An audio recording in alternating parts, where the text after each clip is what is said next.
There was a sound of shuffling inside. At last, a small, dark brown face, streaked with black, peered out in a daze. He squinted in the moonlight and rubbed his forehead. As his piercing, gray eyes opened wider, Peter recognized the look in them, despite having never seen those eyes in person before. "It's a rat," the mouse stated bluntly. "What's a rat want with me?"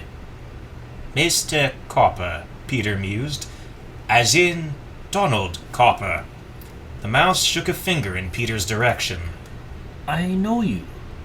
Do I know you? I don't know you. Who are you?" "Peter Dane." Don Copper paused a moment, then he shook his head. "Nope, sorry, doesn't ring a bell." "You would have known me as King Peter," the rat explained. Motioning to Matrix, he added, "And of course, the father of thousands." Matrix waved. Ha! Don grunted. Okay, one more time. Ha! Don grunted.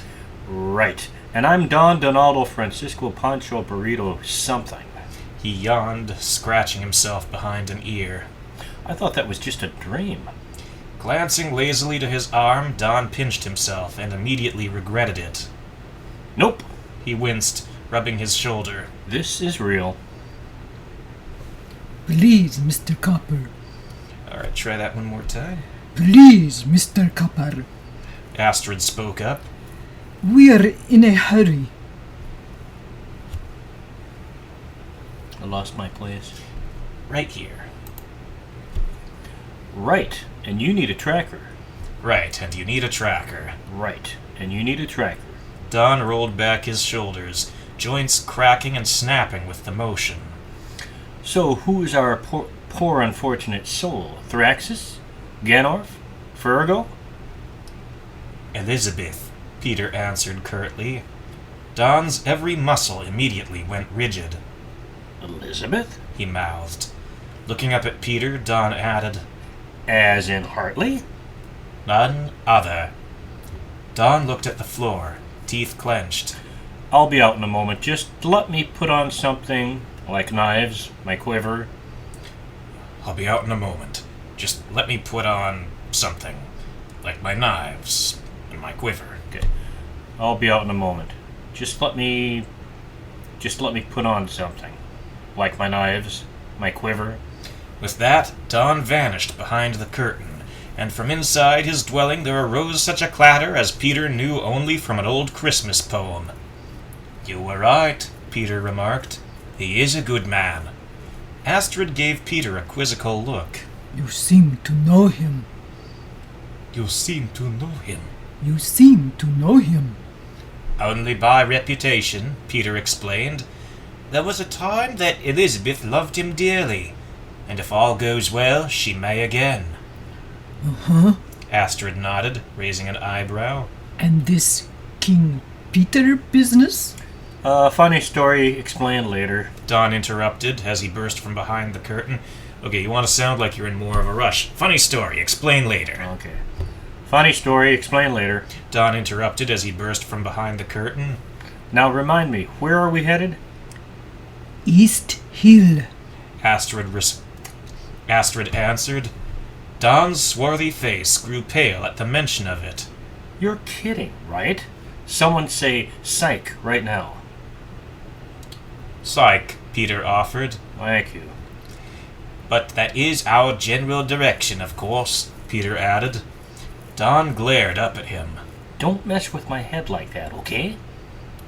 Our goal is to head off a Mr. Morden before he can deliver Bess, Peter clarified.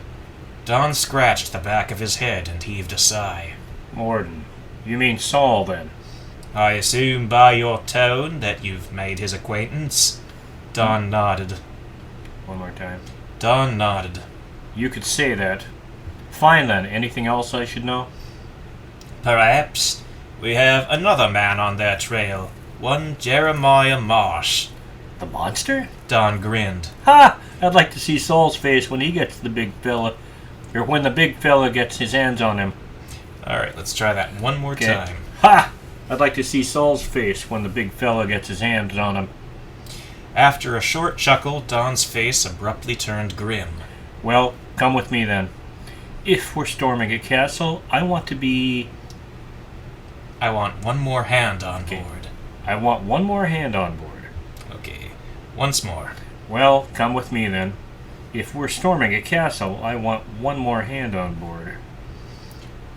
Okay, excuse me just a moment. Don led Peter and Astrid to a slightly more respectable dwelling than his own. The windows were not smashed, but there were curtains drawn, and the door was locked from the inside. If we're running down Saul Morden and Big Andre, we're going to need all the help we can get, Don explained, as he gave a sharp rap on the door. There was a sound of scurrying inside, and a moment later it cracked open, and a tiny mouse peered out. "I say," Peter remarked, "isn't she rather small for this matter?" Don ignored him. "Evening, Chrissy. Is Bubba home?" The little mouse nodded, though her gaze remained fixed on Peter. "Get him for me. We found Miss Hartley." The door slammed shut. Inside, there was a sound of clicking and sliding as Chrissy locked and latched it behind her. "I sense a pattern," Peter mused. "This place is safer than the open road," Don agreed. But it's no edge of the gorge. People have to be on their toes. There came a sound of clicks and sliding as the latches opened again, and the door swung open to reveal a scrawny mouse with a vacant stare. He glanced to Don, then Astrid, and then settled on the unfamiliar face of Peter. "Hi, I'm Bubba," the mouse announced, rubbing his greasy hand against his vest and offering it to Peter. Peter squirmed as he shook the strange mouse's hand. Even after a good wipe-off, it still had a slick, oily feel to it. "Peter Dane." He looked over Bubba, noting the blunderbuss and powder horn slung across the mouse's shoulder. "Ah, Matrix piped up from Peter's shoulder. "Ah, yes, and this is Matrix." Bubba motioned as if to tip a non-existent hat. "Howdy." Peter glanced to Don, raising a curious eyebrow. "Can we depend on this man?" Don nodded. "We'd better. I've been doing it for nearly a year." Peter grunted. After a moment's thought, he sighed and nodded. "Then let us be off." Thus the three mice, rat, and spider set out, and not a moment too soon. You see, at that very moment, Saul was very much in control. He was slowed for a time, true, when Big Andre finally threw down his yoke and announced, "Big Andre is tired. When Big Andre is ready, Big Andre pulls again." But that made little difference. Saul paused a moment, eyeing his sweaty partner. At last he nodded. 5 minutes, Andre. 5 minutes. Yet 10 minutes. All right, make it 6. 9. 7. 8. Deal. Saul spat in his palm and held it out to Big Andre. The rat wrinkled his nose at Saul's saliva-greased hand and then shook his head. Big Andre takes your word for it." Elizabeth was too busy to scowl. She was completely focused on Stu. Lacking a bandage, she had instead been forced to press her hands against the shrew's wound to slow the bleeding. Stu shivered as a chill rushed across his skin. "Elizabeth, normally I'd kill for your attention, you know." I know. "Might even get killed for it," Stu chuckled weakly. Elizabeth locked eyes with the shrew. Hush. Looking up towards Saul, she shouted, Well, you can't just let him bleed to death. Saul glanced down at Elizabeth from his perch and spat over the side of the wagon into the dirt below. "Sure I can." Elizabeth's face turned red with rage. What kind of a man are you?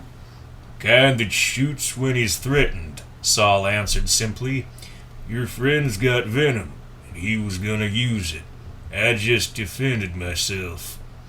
Elizabeth instinctively reached for her cloak to tear off a strip of cloth for a bandage, but as she felt a breeze drift across her shoulders, she remembered she had left it hanging from a peg in Astrid's apartment. He needs to see a doctor or a healer or something.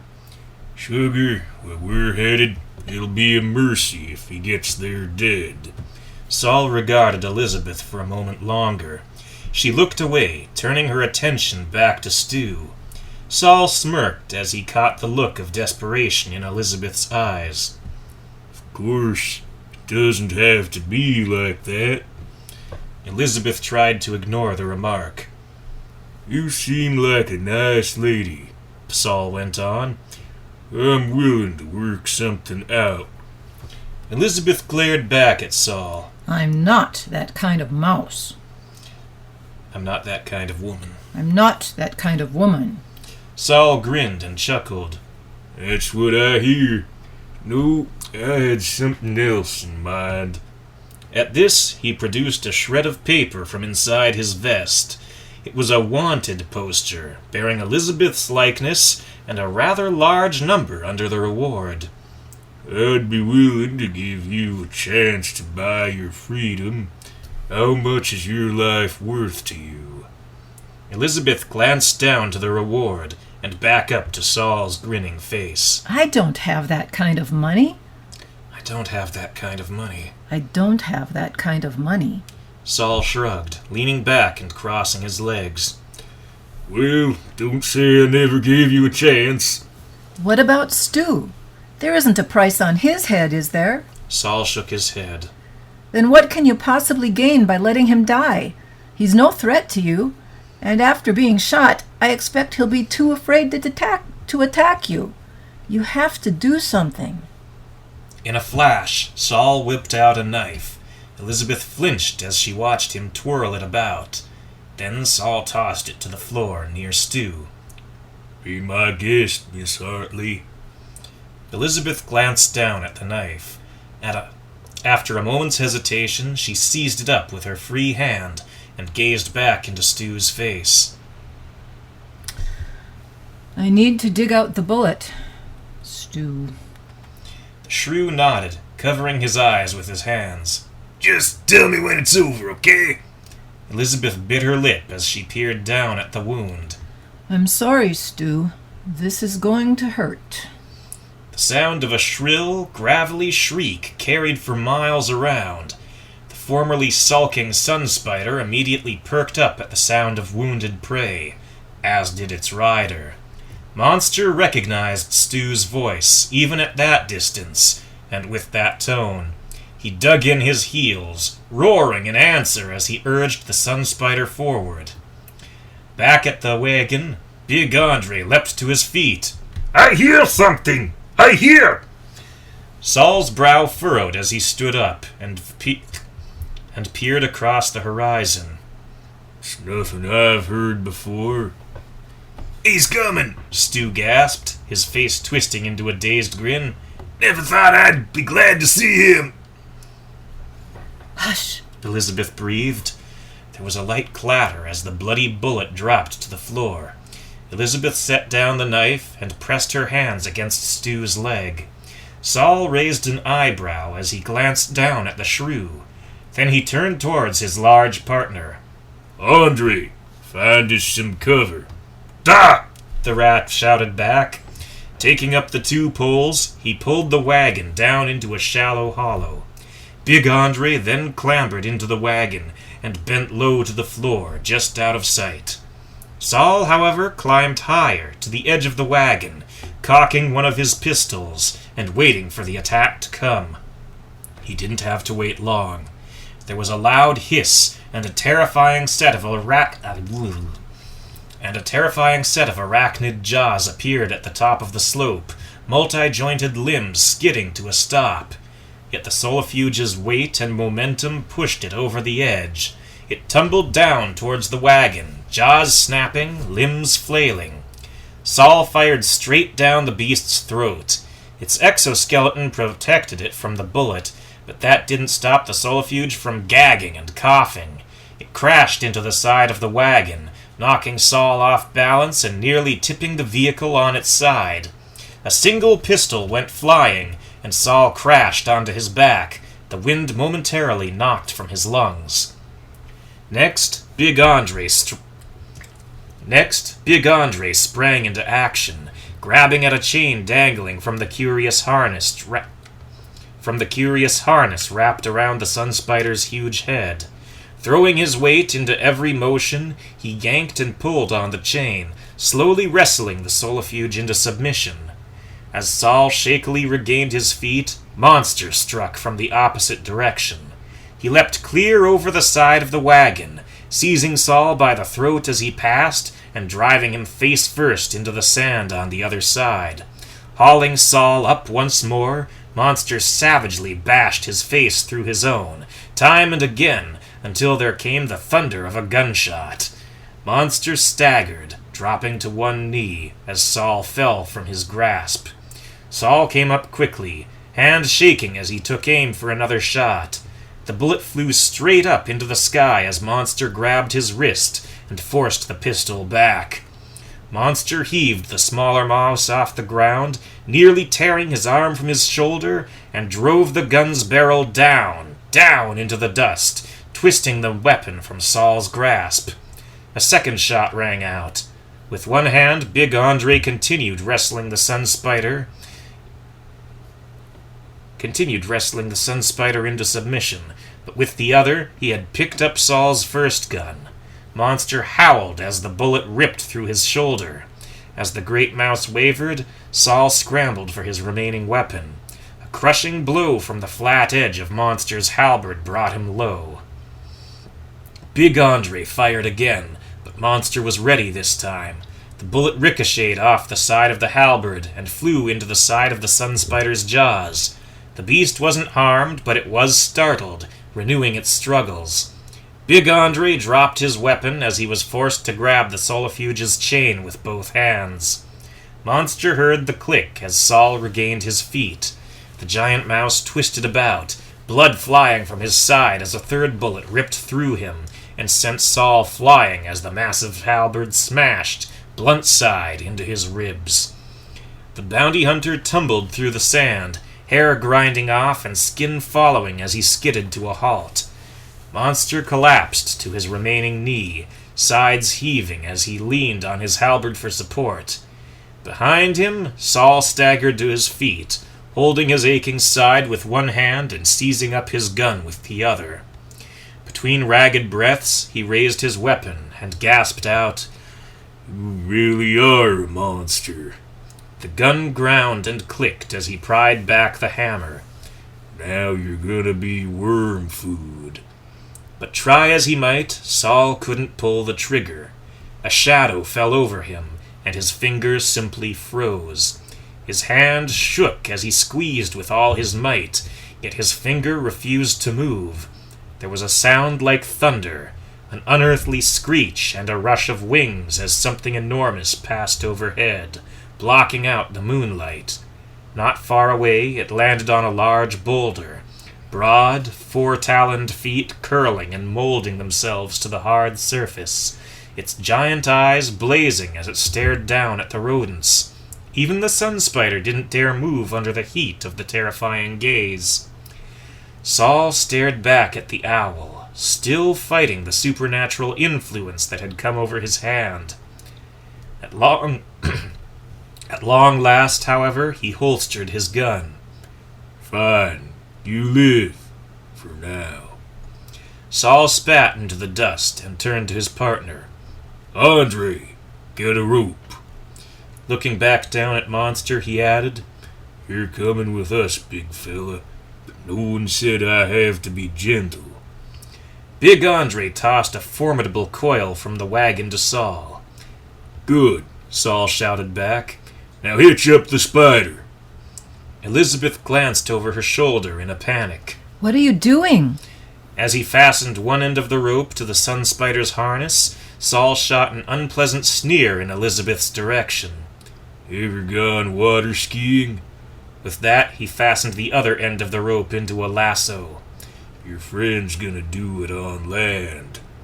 Monster fought with his remaining hands to free himself as Saul threw the rope around his neck and pulled it tight. "Stop!" Elizabeth cried. "You'll kill him!" "Lady," Saul growled, "how many times I gotta tell you? Where we're going, He'll be lucky to die. Hopping aboard the wagon, he shouted to Andre, "Hit it!"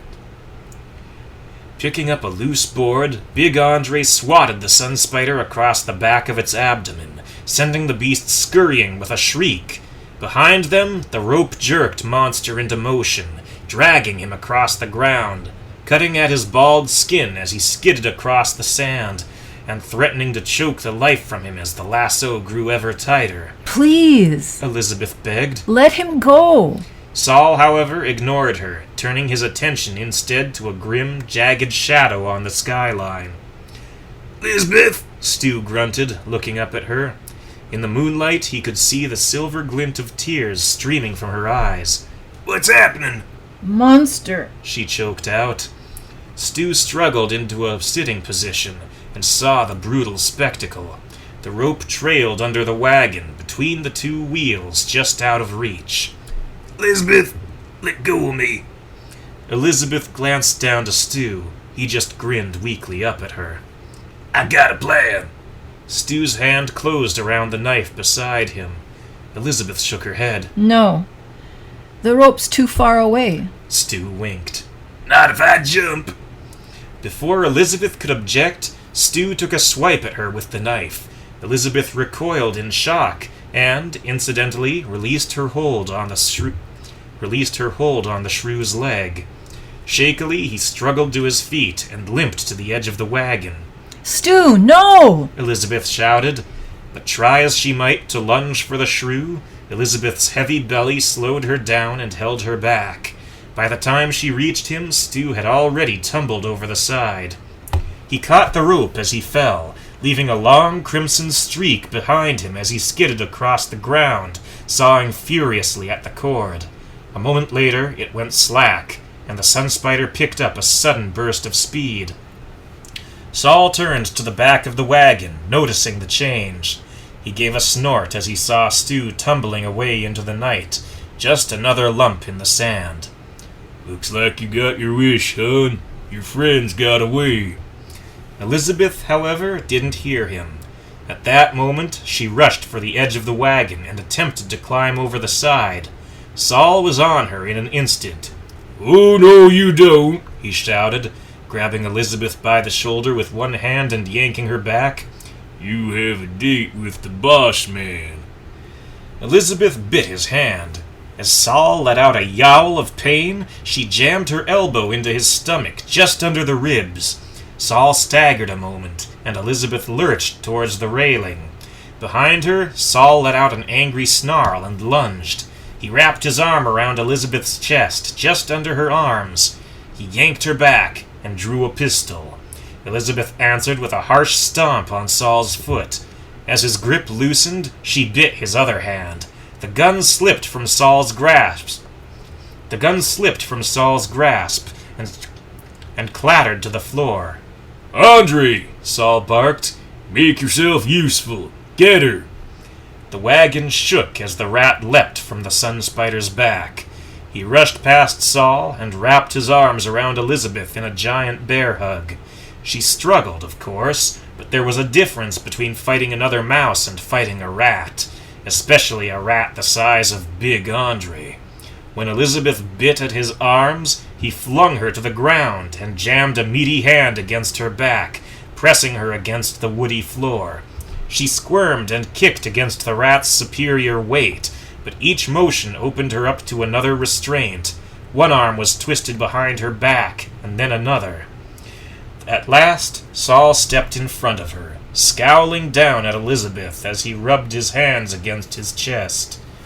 "I was always taught never to hit a lady," he remarked. "Of course, I was always taught if you're strong enough to throw a punch, then you're strong enough to catch a punch."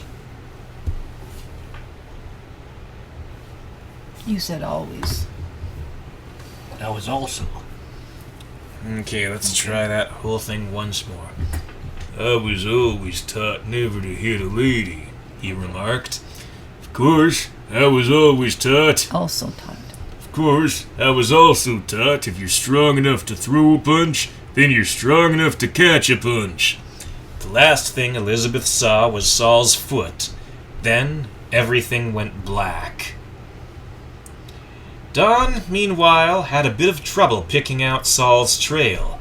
Much of it had been brushed away in the churning rush of the sun spider's legs, leaving a broad swath of disturbed sand in the beast's wake. Amateurs, Don was once heard to mutter. I beg your pardon, Peter asked. Don glanced back at him. If you want to follow a trail, you don't brush it away. Bubba just patted Don on the shoulder. Well, we still got a trail. I'd follow that till we find the wagon's tracks. He pointed to the path left by the sun spider. Peter gave Don a skeptical look. You was saying about amateurs? Don never answered, instead following Bubba's lead, and that lead led them true for quite some distance. Eventually, the sun spider's trail swerved to the side, while a pair of narrow ruts, the tracks of Saul's wagon, continued straight ahead. Don gestured to Bubba to follow the sun spider's trail, while Don continued following the wagon. Eventually, the two reunited in a small hollow, the very hollow where Saul had earlier taken refuge. Well, the monster weren't no fool, Bubba observed. He circled round while the spider attacked from over there. Don nodded. He's a hunter, but it looks like he's got in over his head. The halberd. Astrid exclaimed. Yeah, let's try it one more time. Astrid exclaimed, spotting Monster's signature weapon abandoned on the ground. And a gun. Don added, picking one off the ground where Big Andre had dropped it. If I had to guess, I'd say he gave Saul a good run for his money. There's a great deal of blood, Peter observed. Since I know Monster isn't a killer, it must be his. Then it looks like the big fellow was dragged out. Don concluded. And since that sun spider isn't here, I'm guessing Saul's using it to pull his wagon and drag old Jerry. Astrid looked pale as she stared down at the dark, coppery streaks. For a moment she rocked back and forth on her feet. Don gulped as he noted Astrid's expression. Then again, maybe Monster won. Saul's dead and Andre's dead, and he just dragged them away to suck 'em dry. He used to do that with centipedes and tarantulas back home. Yet Astrid's gaze was distant and pensive. Then, in a panic, she burst into a mad dash, following the streaks on the ground. Oh, for the love of Mr. Bluth, Don grumbled. He sprinted after Astrid, closely followed by Bubba. Peter, despite his large size and long strides, trailed after them at an easier pace. It wasn't far away that Astrid found the motionless forms of Monster and Stu, only a few yards to a great ape. Monster had managed to free himself from Saul's noose once he came to a stop. Stu lay face down just a bit further ahead, a knife clenched firmly in his hand. Astrid knelt down beside Monster, taking his hands in her own and gently rubbing his knuckles. Her eyes welled with tears as she whispered to the huge mouse. Tell me you're still here, please. Tell me you're still here, please. Tell me you're still here, please. Don caught up a few moments later. He held his hand in front of Monster's twisted muzzle, and after a moment nodded to Astrid. he's still breathing. Rolling Stu onto his back, Don checked the shrew over. This one, too. Is there anything you can do for them? Astrid asked. Don gave Stu a second look over and shook his head. Stepping over to Monster, however, he came to another conclusion. The big guy's been shot. A couple of times, looks like. The wound in his side looks clean enough, but these two... Don motioned to the shots in Monster's leg and shoulder. I'll need to dig out the bullets. It'll be a messy business. Perhaps I can help, Peter's voice offered, as the rat came upon the scene. Don raised a curious eyebrow. You know anything about first aid? Matrix held up a fresh silk bandage in answer. Fine. Don gestured to Stu. Handle the little fella first. I have some work to do here. Thus the little group set about tending to Monster and Stu's injuries. Bubba disinfected the wounds with a few pinches of gunpowder and a few sparks from a hunk of flint. Peter and Matrix similarly bound each wound, once Don gave them the go-ahead. At last, Don sat back on his haunches and heaved a sigh. He popped a little pipe into his mouth and quietly puffed away in thought. "I don't know how to tell you this," Peter spoke up, "but that pipe isn't lit." Don shrugged. Doesn't have any weed either. I just like the motion. Helps me think. "And what is it you're thinking?" Don glanced to Bubba and then to Astrid. Bubba stood as still as a statue, eyes closed, and gave off a faint sound of snoring. Astrid, meanwhile, remained huddled at Monster's side, cradling his head in her lap. I'm thinking I should be on my way. You and Astrid keep your eye on our friends here. Bubba, come with me. Peter furrowed his brow, rubbing his chin in thought. "Are you sure? It doesn't seem wise for us to separate." Don shrugged.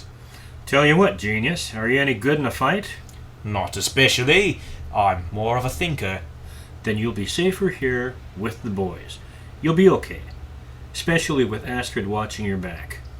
"And what about you?" Peter asked. Don glanced to Bubba. We're old hands at this kind of thing. You don't have to worry. Peter eyed Bubba for a time. He didn't look entirely convinced. Don heaved an irritated sigh and tapped the sleeping mouse on the shoulder. Bubba jumped, eyes fluttering open with a start. Come on, Don muttered. Time's wasted. Far above, a shadow passed across the moon. Feathers glided silently through the night, and giant, orb-like eyes gazed down upon the lands below. It circled above, eyeing the stragglers for a time, yet something held it back, a domineering, intense voice overriding all natural instincts. Thus the owl left Monster and the others unharmed, instead sailing after Don and Bubba, but the mice were alert. Predator from the sky, Don muttered to Bubba. Bubba nodded, pouring a generous portion of gunpowder and shot into his blunderbuss. Yep. Don readied his bow and nocked an arrow, yet they could not afford to wait for an attack, so the two men continued onwards, eyes raised skyward. The owl felt it again. Now was the time to attack. It dove toward the ground, legs dropping and stretching forward, talons extended to snatch up the mice below. Yet it could not compensate for the light of the moon and the shadow it cast. As it hurtled like a thunderbolt to the ground, both mice whirled about. An arrow flew, penetrating deep into the owl's feathers, but not deep enough to even touch the skin. The owl could see clear into the eyes of its prey, and then there was a sound of thunder. A shriek of rage and pain split the night, yet it came not from the owl, but from a little fortress on a distant hill. A chill ran up Big Andre's spine, and his hold on Elizabeth loosened just enough to allow her some semblance of comfort. "Oh, Mr. Person, Hunter Person, I don't hear something good." Saul ignored him. He was focused on what lay just ahead. He rode on the Sunspider's back, reins in both hands, directing it this way and that. From there, he had a fine view of the forbidding settlements, forbidding battlements. One more time. From there, he had a fine view of the forbidding battlements that arose before them. East Hill Keep was a grotesque patchwork of stones, bones, and the armored hide of slain armadillos. A portcullis of bones lashed together with crude ropes stood at the foot of the hill, forcing Saul to pull his Sunspider to a sudden halt. The fiery glow of torches just beyond the gate shrouded the entrance in a coppery circle of light. Saul dismounted and approached the entry. A grizzled mouse on the other side greeted him with a sharp, "What do you want?" Saul, unfazed, produced the wanted poster from inside his vest and answered, "A haver." The mouse looked past Saul to the savage form of the solifuge. "That creature is not coming inside." Let me try that again. That creature is not coming inside. One more time. That creature is not coming inside. Fair enough, Saul agreed. Then you'll have to come out and get her. No, you'll bring her in. Can I see my money first? Money's inside. Now bring her. Saul smirked. Glancing over his shoulder, he called out, Andre! You heard him. Big Andre seized Elizabeth under the arms and heaved her over the side of the wagon. A moment later, he marched her out in front of the portcullis. The mouse on the other side scowled as he recognized her. Hello, Elizabeth Hartley, he sneered. It had been some time, and the mouse's face had changed a great deal since they last met, but there was no mistaking the voice of the blacksmith. Gustav! Gustav? Elizabeth. Gustav! One more time. Gustav? Just you. Gustav! Elizabeth exclaimed.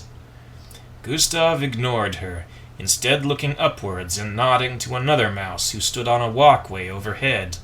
There was a low grinding and cranking of gears, and the portcullis rose. Gustav gave a low grunt and motioned for the others to follow him. This way. Matthias is waiting. Let me try it one more time. I used to have his voice down. He's just like Astrid, only man. This way. Matthias is waiting. Matthias? Elizabeth mouthed. In an instant, she was swept back to the previous summer, to a little commune of mice that seemed so safe. She had briefly thought it might be a place to finally settle and find some normalcy. She remembered Adam, a kind, generous cripple, whom she might have come to love given the chance. And she remembered a sinister mouse and his Faustian bargain with a terrifying serpent. Gustav was answered with a light click. Saul drew his remaining gun and pressed the barrel against the side of Elizabeth's head. Friend, I wouldn't set foot in this pit for 1,000 times that reward. So here's how it's gonna be. You bring me my money, or I pull this trigger. Gustav turned around, scowling back at Saul. You brought her here to die. The only difference if she dies here or before Matthias is your payment.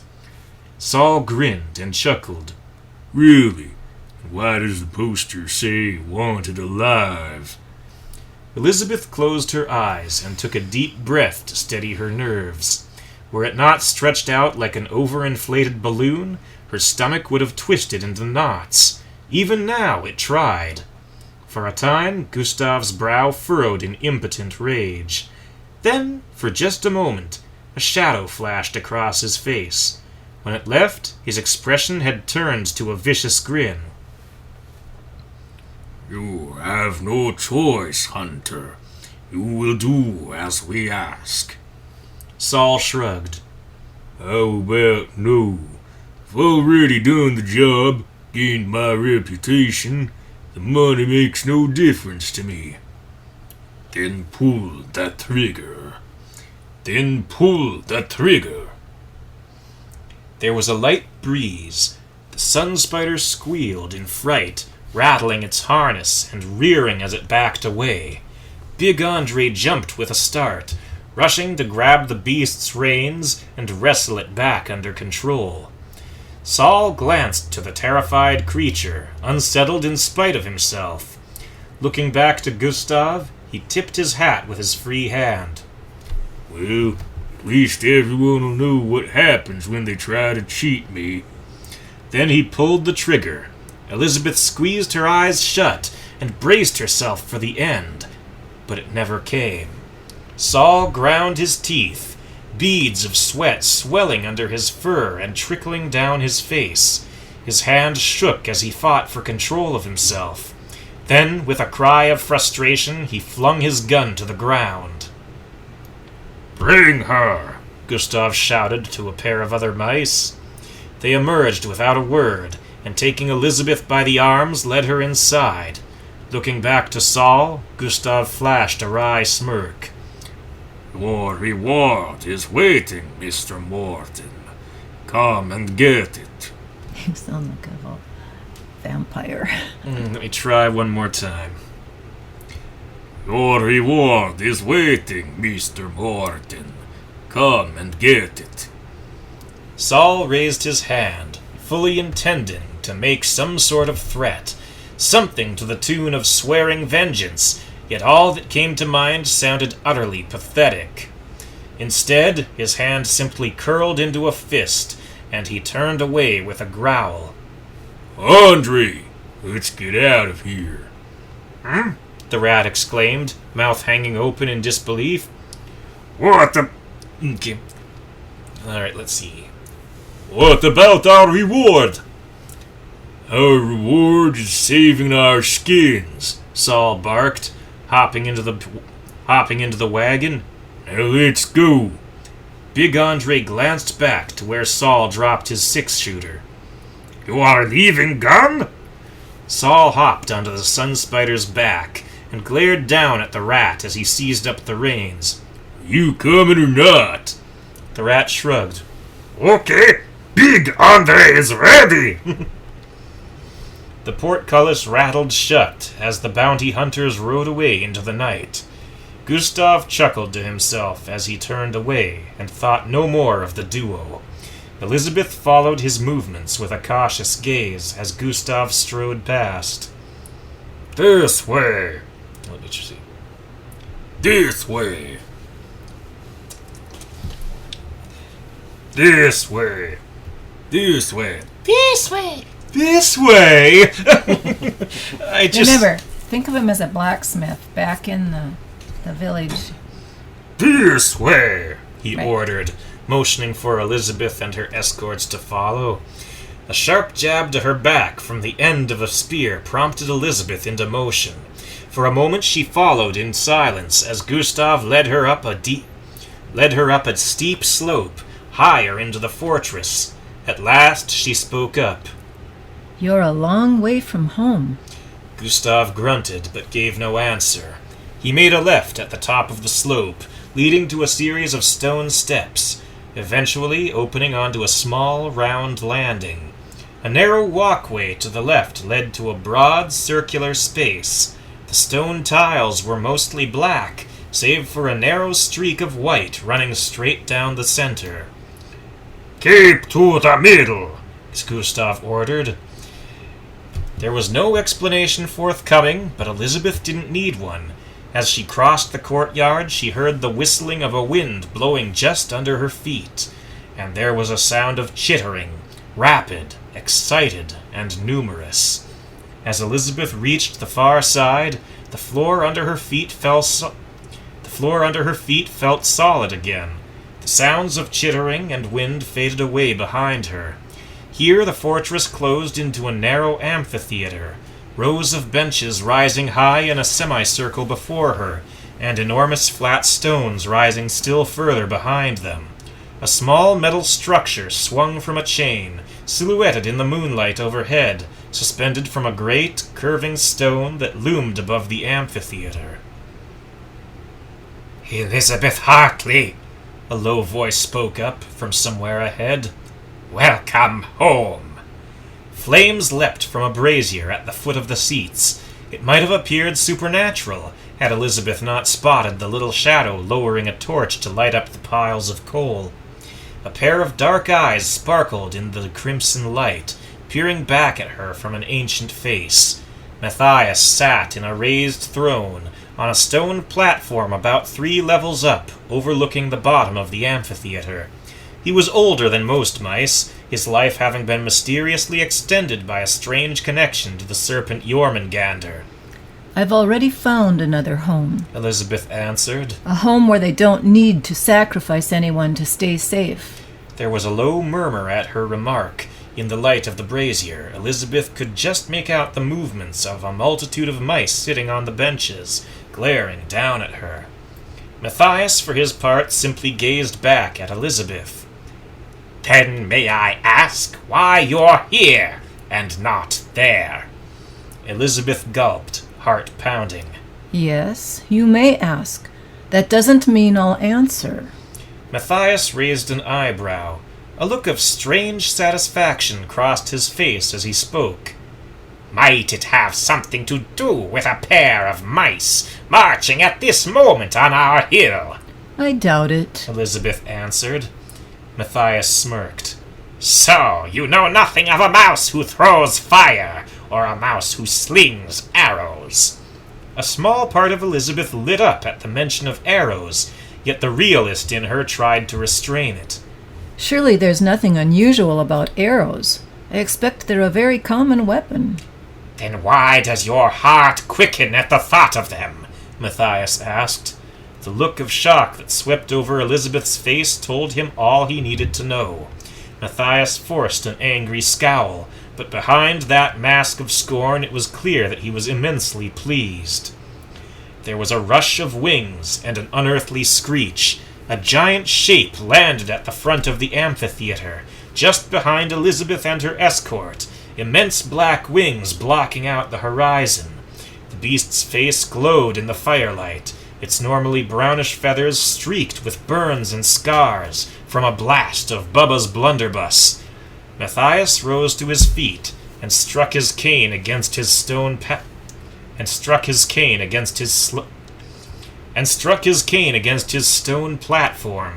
The barber has arrived, he announced. Let the trial begin. He was answered with a multitude of shouts and cheers and jeers as a horde of vengeful mice leapt about on every level of the amphitheater. A screech of the owl brought a heavy silence over the gathering, and Matthias struck his cane against the platform. I assume you know your crime, Matthias addressed Elizabeth. I killed Jormungandr, she answered. Elizabeth felt a fiery vitriol rising in her chest as she spoke. She could still see Adam hobbling around on his crutch, could still see his wistful smile looking back at her, until the serpent swallowed him up.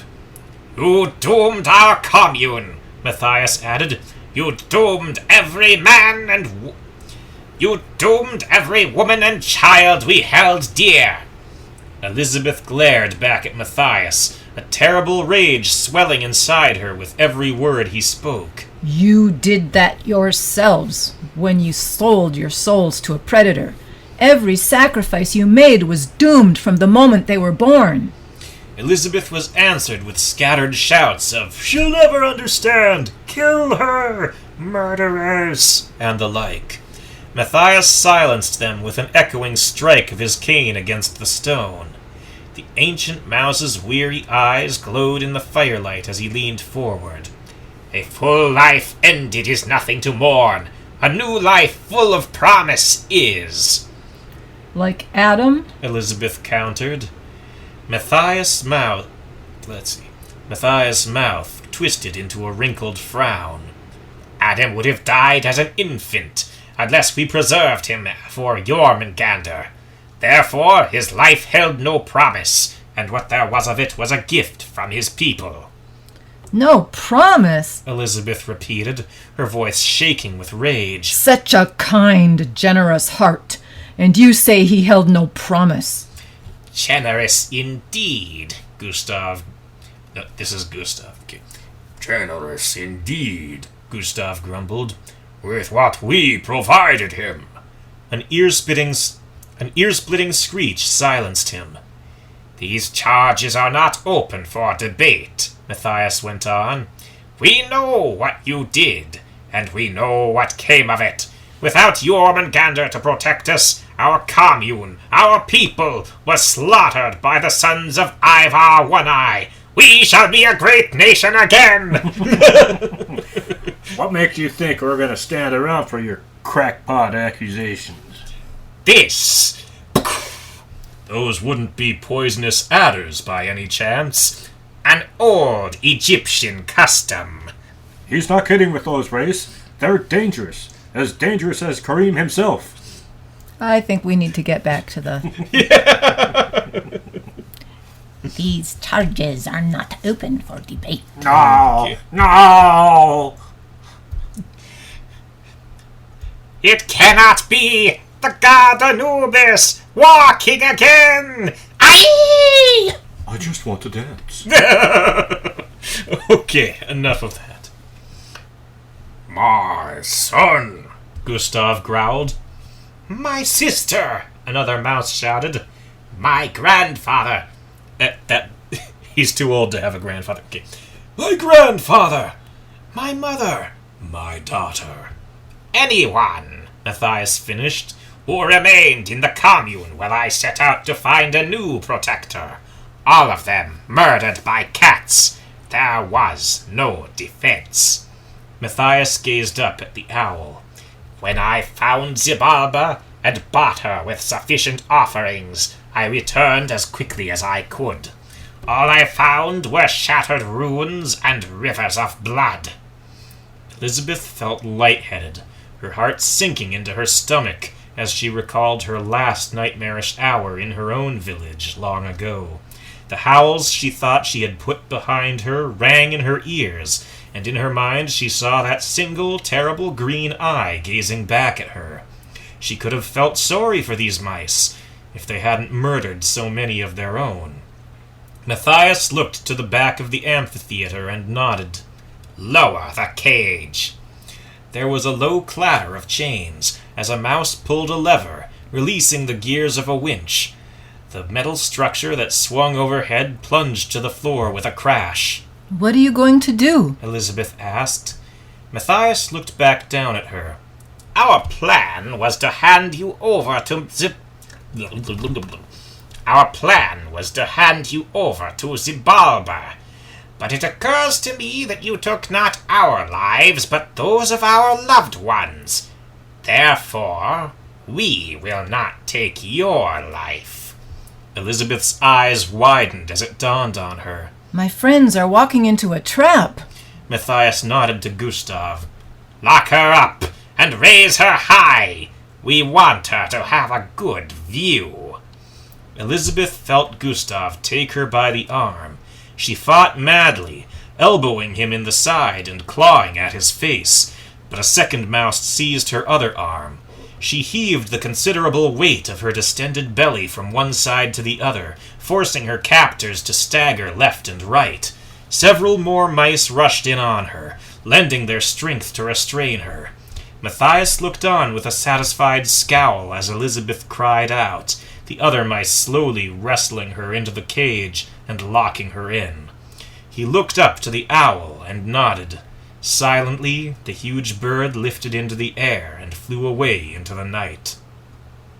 Far away, a chill ran up Astrid's spine as she saw the great shadow dart across the moon. She scratched at her arm absently, a sudden itch crawling under her skin. The thing was familiar, despite being nothing like the protector she once knew. Jormungandr and the shadow shared a common nature. Astrid could sense it. A low growl snapped Astrid back to the moment. A ragged voice stirred to life against the sandy ground. Where are they? What's going on? Monster had finally awakened. His fingers curled amid the sand, his lips drawing back from his teeth. He forced himself up on his knuckles, raising his head and glaring about. He paused a moment as a small form on the ground caught his eye. Stu? The shrew placed a hand over his The shrew placed a hand over his forehead and groaned. You're awake! Astrid exclaimed. She rushed over to Monster and threw her arms around his neck. Monster grew tense for a moment, and then relaxed as he recognized her. Figures, Stu muttered. ain't no one cares about me. Then there came a rush of legs, as a small reddish-brown form scurried up to him, and threw a pair of multi-jointed limbs about Stu's shoulders, and pressed its fangs against his cheek. With a low growl, Monster hauled himself to his feet, Astrid dangling against his chest as he rose to his full height. Elizabeth, where is she? East Hill! Astrid answered. Try that one more time. East Hill! East Hill, East Hill. Astrid answered. We were too late. Could you let me down? Monster scowled towards the horizon and the grim shadow of barbaric fortifications rising against the moon. And that is where we must go. He took a step forward and staggered to one knee as his leg gave out under his weight. No, monster. Astrid dropped lightly to her feet and pressed a hand against Monster's chest. You are in no condition to attack that place. Elizabeth would do no less for any of us. Therefore I must, and I will. A large hand grabbed Monster's shoulder, and Peter spoke up. I'm afraid not, lad. You took quite the beating. You need time to rest. Monster glanced over his shoulder at Peter. And what about you? You look in fair condition. Peter paled at the suggestion. I'm a thinker, a tinkerer, not a fighter. Then think of something, Monster roared. I gotta side with the big dummy here, Stu spoke up. Elizabeth's the light of my life, and I ain't letting the light go out on me. Monster glared at Stu. Don't agree with me, shrew. You'll make me doubt my judgment. That makes two of us. Astrid retorted. Monster growled irritably as he looked about. Where's my halberd? Quite a ways back, Peter explained. I would have brought it to you, but it was too heavy for me to lift. Monster grumbled. Then I'll go in unarmed. No, you won't. Astrid shouted. But Elizabeth's depending on us. Peter shook his head. We already have 2 other people going ahead. As for you and you, we need to get you back to town. I'm not going anywhere, but forward, Monster growled, heaving himself back to his feet. He tested his leg's strength and then limped past Astrid. No, monster. Astrid exclaimed, darting in front of him. Monster regarded her for a long time, brow furrowed, eyes uncertain. Then they flickered with a final decision, and he spoke once more. Either you help me, or get out of my way. Stu looked up at Matrix. Yeah, what he said. The spider shrugged and scuttled back to Peter, crawling up to the rat's shoulder. Astrid bit her lip as she gazed into Monster's eyes.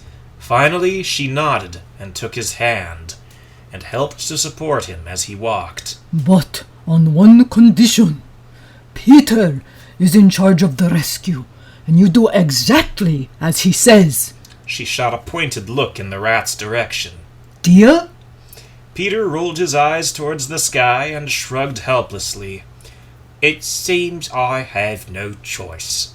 But let it be known, I agree under the most strenuous protest. Monster grunted and nodded. Deal. Yeah, what he said, Stu agreed. Peter scooped up the shrew in one giant hand as he passed. I expect I shall regret this. Y'all expect wrong, genius. Thus, Elizabeth's old crew set off for East Hill, fully expecting their venture to be a suicide mission. Such notions, however, did not occur to Don, as he peered through a mouse-sized spyglass. He stood atop a large, flat boulder, a fair distance away, which overlooked a broad hollow with a shallow pool of water at the bottom.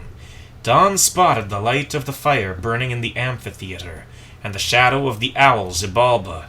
When the alleged trial was concluded, he saw Elizabeth's cage hoisted high into the air. Don scanned the walls to the south, noting the impenetrable darkness. Looks like the action's on the north end, he observed. Either everyone at the south end is asleep, or they're all up north. Only question is, how long will they be there? End of part 2.